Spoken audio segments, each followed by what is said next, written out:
What up, y'all? It is your boy Darius, and I'm back, y'all. So we have a video we're gonna react to, y'all. Now this one said disturbing stories of Diddy and Cassie's relationship. Shout out to MusicVibe though, man, because I love his video a lot though. So let's just because I want to know how they met though. So let's just out, y'all. Let's get it. Was just 19 when she first stepped into a recording studio. Inside her burned a dream, not just to be a singer, but for the world to hear her voice. She wanted to write music, perform, sing for thousands. Back then, everything seemed possible. Talent felt like the only thing that mattered. She believed the music industry could be kind if you were sincere enough. Signing with Bad Boy Records was her big break. The label was run by a man known across America, Sean Diddy Combs, Of a course. producer, entrepreneur, and cultural icon. He was everywhere: magazine covers, interviews, music videos. To a young Cassie, he seemed like a legend, untouchable. And suddenly, he was looking at her, listening to her demo, telling her that she had something special. He began showing up more often, at the studio, on set, at events. Seemed like he truly supported her, helping with vocals, giving advice, sharing contacts. When she felt insecure, he knew just what to say. Every show she'll keep getting better and better and better. That's what life is all about. So all you haters out there, kiss my all you friends and family, you know I love you guys. He could be gentle, encouraging. He made her believe she could make it, and she believed him. She trusted him. Cassie recalled feeling special around him. He'd say things like, "You're glowing today," or quietly bring her coffee between takes. He was attentive, like he could read her thoughts. At some point, he didn't feel just like a mentor anymore. He felt like a guardian angel, someone who wouldn't let her fall. But that feeling didn't last. No. Their closeness began with small talk, studio support, vocal advice, then exchanging numbers, texting. He messaged her after rehearsals, asking how she was, giving compliments, sharing thoughts. At first, it felt harmless, sweet. He'd write things like, "I'm proud of you. You looked amazing today. Don't forget who you are." For a young artist, that meant a lot. He seemed to see more than just a voice. Eventually, he asked to meet outside work. First, under the guise of business. Then, just dinner. She hesitated. She felt a line between producer and personal. But he insisted. And at some point, it started to feel like that line had already been crossed. They began dating around 2007. Okay. On her 21st birthday, they were in Las Vegas. Party, music, familiar faces. It was loud, festive, overwhelming. She stepped out of the bathroom, and suddenly, he kissed her. No words, no warning, just walked up and kissed her. She felt a chill run through her. She pulled away, ran off. She didn't know what to do. It wasn't just a kiss. It was a violation. He had crossed a line. She didn't tell anyone, didn't complain. She just shut down and came back because she didn't know how not to. Because he was her producer. Because he was already in every part of her life. And she still hoped it was just a mistake, that he'd understand. But everything changed after that. He began taking her on trips. At first for work, New York, Miami, LA, hotels, studios, premieres. He said his house was under renovation, and this was easier. She believed him. She knew the industry. She was new, and he was guiding her. In Miami, they went to a party. Alcohol, loud music, ecstasy. A setting where it was easy to lose control. That night, they had for the first time. After that, he became the center of her world. She broke up with her ex, changed her manager, moved in his orbit. He controlled everything. Her songs, her image, even her smile. He told her how to pose, how to answer calls. If she didn't respond, his security would come find her. She recorded hundreds of songs, but no albums were released. Music became a distraction, a way to keep her busy, to keep her from thinking. One day, he asked her to call him Pop Pop, like she used to call her grandfather. That's Felt not wrong. weird. Later, I felt degrading. Over time, she realized she wasn't living her life anymore. Every morning and night was dictated by someone else. And things only got worse when he shared a fantasy with her. Hi, I'm Brett. And I'm Jonathan. This is Darla. And this is... He wanted to watch her have sex with other men. At first, she thought he was joking. Then, she didn't know how to say no. He called it the freak-off, said it would liberate them, make them closer. At first, he arranged everything. Hotel, men, drugs. Then she did. She found escorts through Craigslist and Backpage, under Combs' instructions. He had very specific preferences for the men's appearance. She forwarded him photos from intermediaries. He had to approve every one. No approval, no meeting. Before the meetings, she'd talk to the men, try to make them feel at ease. Usually she'd say her husband was into voyeurism and liked to watch her with others. That was the standard line. He'd be in the next room, listening to it all. They were paid between $1,500 and $6,000. She brought the money. Sometimes it was delivered by Combs Security, sometimes handed to her in advance. Usually men, but not always. These meetings happened in many cities: Los Angeles, New York, Las Vegas, Miami. Sometimes she organized the escort's travel. Sometimes Combs' travel agent did. Sometimes the men did it themselves. If needed, she'd tell the agent it was for a new staff member. Eventually, she realized it wasn't just toxic, it was illegal. One day, he asked her directly, "You sure this guy isn't a cop?" That's when she knew he understood the risk, but he wasn't going to stop. Now, let's focus on one specific booking. Daniel Phillip was a professional dancer. He was hired to perform at a supposed bachelorette party in the Gramercy Park Hotel. Seemed like a typical gig. He'd done many. But when he opened the door, he knew this was no ordinary job. Only one woman stood inside. No group of friends, just one figure in red lace lingerie, heels, a bright wig, and dark glasses. It was Cassie Ventura. The atmosphere was oddly quiet. She said that it was her birthday, that her husband had planned a special gift. She asked him to give her an oil massage. Strange, but not unheard of. He agreed. In the corner sat a man. White robe, hood, covered face. He said nothing, didn't move, just watched, closely. Daniel didn't know who he was, but felt the presence. Later he realized it was Diddy. Wow. The whole thing felt staged. No spontaneity, no jokes, just precise actions, like choreography. He felt like a prop in someone else's script. But afterwards, he was paid well, more than usual, and he thought, it's just a job. But he was invited again and again. Same hotel, same setup, same silence, same man in the corner. It became a ritual. Over time, things got weirder. Sometimes they asked him to bring oil himself or provide medical paperwork. That wasn't for Cassie, that was for the man in the chair.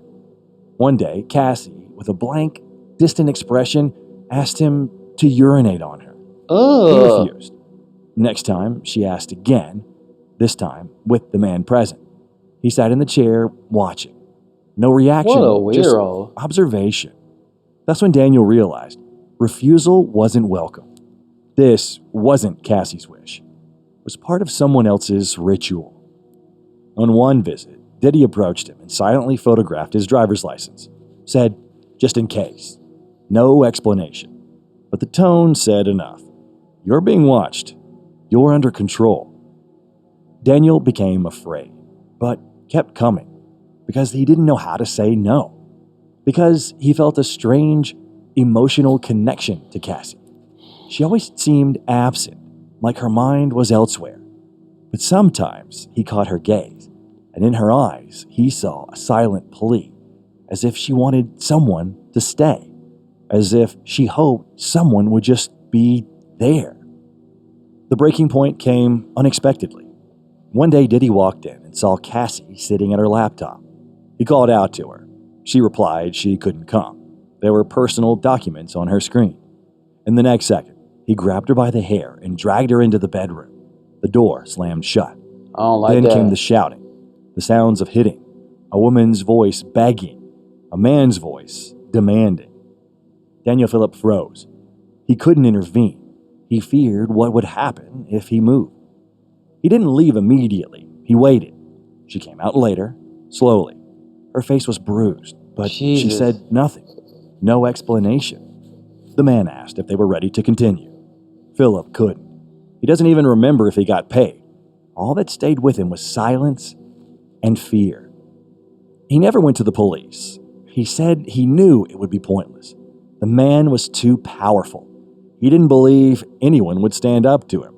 So he disappeared, changed his number, moved away, told friends he just wanted to forget, that he couldn't live with the weight of it all.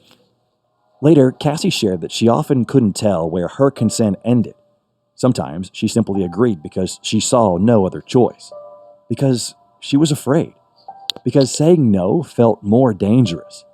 He gave her to make it easier, to make her forget, to make her just comply. Afterwards, painkillers to help her recover. She once said, "I couldn't imagine doing any of that sober."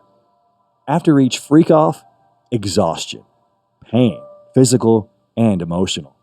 She suffered from constant infections, mouth ulcers, digestive issues. Jesus. Sometimes it felt like her body was giving up. She told him about it. He told her to see a doctor or ignored her entirely. Sometimes he would play the videos, the ones he'd promised to delete. Once he showed them to her on a plane. She switched seats. He followed, just to sit near her, just to show her, just to remind her. This dude was controlling. When she started seeing other men, he threatened her. In 2011, Cassie began dating rapper Scott Miscuddy, known as Kid Cudi. Combs was furious. He found emails mentioning Cudi and started threatening her, first with words. He said he'd make Cudi's car explode in his own driveway, in front of his friends. Man. He said, "I won't even be in the country when it happens." Then it did happen. Kid Cudi's car actually exploded outside his house. Damn. Later, his representative confirmed, yes, it's all true. It was no longer just a threat. After that, Combs, Cassie, and Cudi met at Soho House. Cudi asked bluntly, "What happened to my car?" Combs looked at him and replied calmly, "What car?" Walked away. Wow. In 2013, he beat her in their apartment because she was asleep instead of packing. Her friends tried to stop him. He threw her onto the bed, split her eyebrow open, left a scar. Jesus. She sent him a photo with the message, "So you can remember." In 2015, another incident. Las Vegas. A party. He started hitting her, kicking her. She locked herself in the bathroom. The next morning, bruises, bumps, a split lip. One of the bodyguards cried when he saw her. She was moved to a hotel where she hid for days. She begged to stay at the house, but Combs insisted, "You need to disappear." He didn't want anyone to see what he had done to her. Later that year, she went to South Africa to film a movie. It was there she finally broke things off, at least for a time. She felt betrayed when she discovered he had attended an event with another woman, and no one on his team told her. She sent a video of the moment to a group chat where Combs and his closest staff were present. But, as you can guess, they got back together. And in 2016, one of the most documented incidents occurred. An incident that ended up in a report by hotel security at the Intercontinental in Los Angeles. The story was told by Israel Flores, a security officer on duty that day. 10 years of private security experience and a background in the military, he thought he'd seen everything. That day stayed with him. Cassie and Diddy had an argument, during or just before another freak-off. The call came from the 6th floor, a noise complaint, possible violence. Yeah. When the elevator doors opened, Flores saw a strange scene. A man in a towel and socks, a woman in a black hoodie with the hood up. She stood a few steps behind him, her shoulders slumped, eyes down. He recognized the man instantly. It was Sean Combs. His eyes were dead, cold. They began walking back to the room. All right, face it. Your life is a complete mess right now. The laundry's not folded, you haven't exercised in weeks, you're spending way... Along the way, Combs turned and said flatly that the woman wasn't going anywhere. Flores stopped. He didn't let the door close behind her. He knew she couldn't be left alone with him. Inside the room was another man. He didn't introduce himself, didn't interfere, just stood there like a shadow. The tension kept rising. Then Combs pulled out a wad of cash, held it out wordlessly. It wasn't an offer. It was a warning, a bribe, a message. You saw nothing. Flores refused. Later, he saw Cassie again, leaving the hotel, sunglasses on, walking fast but shaky. Her face had a fresh bruise. He offered to call the police. She declined. She said she just wanted to leave. He could tell she was trying to hold on to her dignity, just enough strength to make it to the elevator. After she left, he returned to the room. A broken vase, marks on the wall, damaged furniture. He documented everything, took photos, filed an official report, named names, detailed what he had seen. That report became one of the few pieces of documented evidence of abuse in Cassie's story. Cassie left in an Uber. At home, a friend greeted her and saw it all. A purple bruise under her eye, a split lip. The friend called the police. Cassie refused to give a name. She answered their questions, but didn't say who it was. She said, "I'm not ready. I don't want to hurt him that way."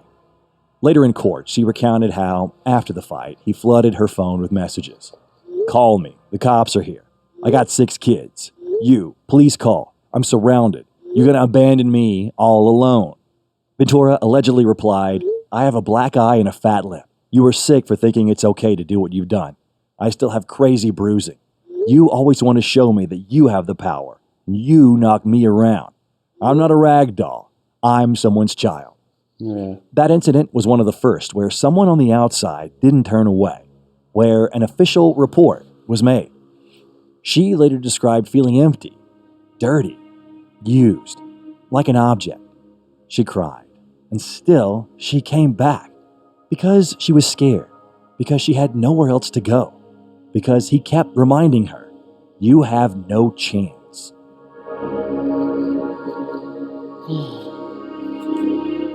He was everywhere, in studios, hotels, parties. He threatened her family.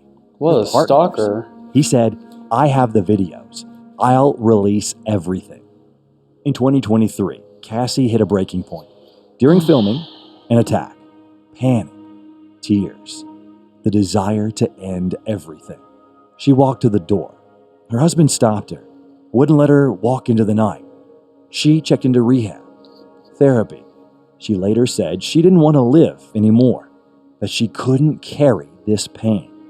And then court, testimony, under oath, before jurors, before the world. It was her way of saying, "I survived." Yeah. If you want to know more, watch our next video, The Victims of Diddy. Jesus, man, I'm disturbed about this video, man. This nigga Diddy, man, this dude's sick, man. He needs help. Yeah, man. Yeah, with him in this trial, man.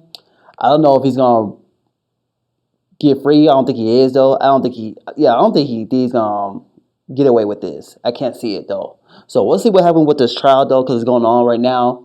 So man, this dude's a stalker, man. Yeah, he didn't give a damn about Cass. He's like controlling, man. So I don't know what happened in his childhood. Did something happen? Man, I feel sorry for Cassidy, man. What she's going through right now, man. Yeah, Diddy, man, you deserve being in prison, man, forever. Putting your hands on females. So, man, I don't know what to say, man. I'm lost for words. I'm speechless. So yeah, guys, that's it for this video, guys. Let me know in the comments what you think about this video. I'll see you guys in the next video.